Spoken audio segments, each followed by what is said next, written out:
સવારનું રાઈ પ્રતિક્રમણ બહુ પ્રચલિત ચૈત્ય વંદન છે.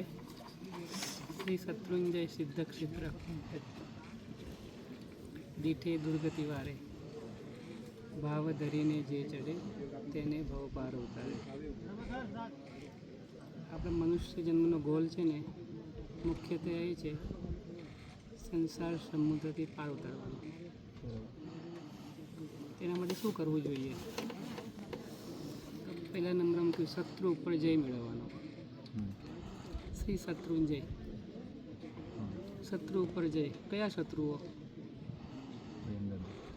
જેટલું આપણું બગાડનાર છે, બાહ્ય શત્રુઓ જેટલું આપણું બગાડી શકે છે એના કરતાં કંઈક ઘણું વધારે આપણા અંદરમાં રહેલા શત્રુએ આપણે બગાડ્યું છે એની ઉપર જય મેળવવાનો. તો જય મેળવવાથી શું થાય?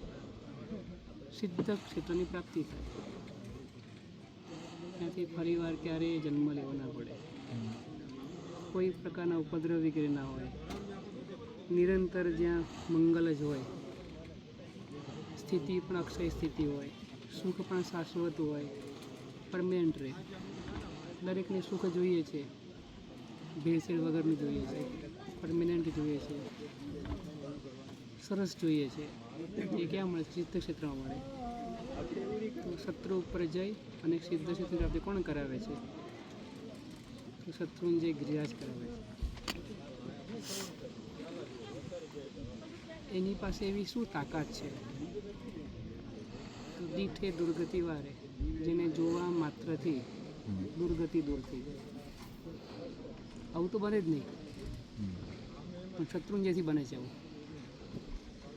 તીર્થંકર પરમાત્માને જોવા માટે દુર્ગતિ થાય એવું તો નથી આવતું. શત્રુંજયને જોવાથી દુર્ગતિ દૂર થઈ જાય એવું આવે છે. તીર્થંકર પરમાત્માની પ્રસાદમાં અભવી આવી શકે, શત્રુંજયના સાનિધ્યમાં અભવી ના આવી શકે. શત્રુંજય છે, આ વિશેષતા છે. દીઠે દુર્ગતિ વારે, ભાવ ધરીને જે ચડે, ભાવ ધરીને જે એની યાત્રા કરે છે એને એ જ ભવની અંદરમાં પાર ઉતારવાની તાકાત શત્રુંજય ગિરિરાજની છે. પ્રભુના સમવર્ષણની અંદરમાં પશુ અને પંખી આવે દેશના સાંભળીને જતા રહે. એ મોક્ષનું બુકિંગ ના થાય. શત્રુંજય બુકિંગ કરે મોક્ષનું. પશુ પંખી જઈને ગિરી આવે, ભવ ત્રીજે તે સિદ્ધ જ થાય. ત્રીજા ભવે સિદ્ધિની પ્રાપ્તિ થાય પશુ પંખીને પણ.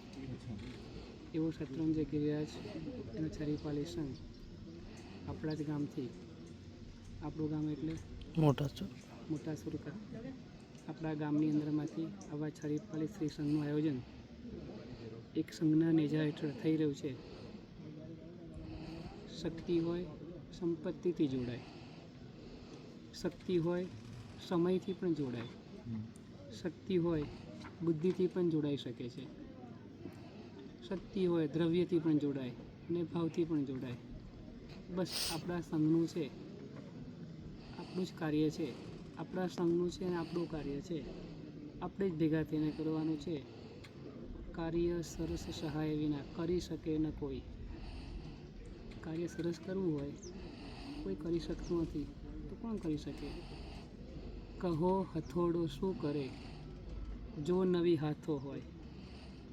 હથોડામાં ગમે તેટલી ક્ષમતા કે તાકાત હોય, પણ જો હાથો જ ના હોય તો બસ હથોડો તૈયાર થઈ ગયો છે, હવે હાથની ને હાથાની જરૂર છે. બસ બધા ભેગા થઈ હાથ બની જાઓ અને આપણા મોટા સુરકાના સંઘને ચારે ચાંદ લગાવીએ એવા અમારા મંગલાસી. બરાબર.